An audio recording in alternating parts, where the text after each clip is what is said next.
Director, this should have never happened. And, you know, so many of us look at what led up to that shooting, what led up to those moments, and we say, how was this able to happen? So now, as director of the FBI, who do you look at? Where were the red flags? Who missed the things they shouldn't have missed, in your estimation? Well, look, it's easy to play the blame game, especially looking back at it in 2020 hindsight.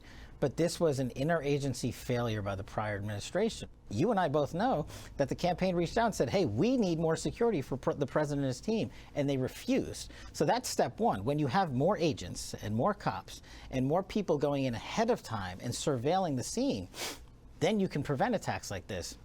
What's come out now is that the Secret Service and other law enforcement agencies were severely limited in the resources they had leading up to the assassination attempt at Butler.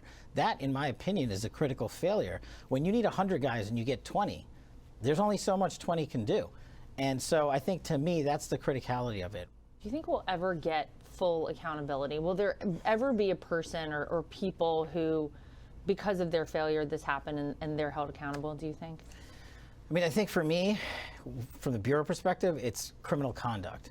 You know, will we ever get to a position in this investigation, as of right now today, did anyone conduct criminal acts of actual negligence? We don't have information to support that. And that's not saying it didn't happen, but we're basing our information on the totality of information that the prior administration collected at that time. We can't go back there and investigate the crime scene. We can't go back there and collect all the cell phone information, the tower data, the dumps, and talk to local law enforcement and witnesses on the day of and the days immediately after. But what we did was we recreated the scene, and we recreated what would have happened had law enforcement not acted swiftly on that day.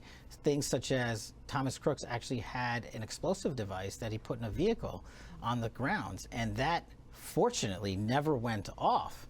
But these were other issues that were just missed. How did this guy allowed to have a vehicle, get on the grounds, use a drone, and all these other things? And those are questions we're trying to answer to the best of our ability, but we can't make up answers. So if there's a vacuum, we're not going to fill it by just putting out hyperbole. We're going to just continue to put out the facts, and if more comes in, we'll put it out.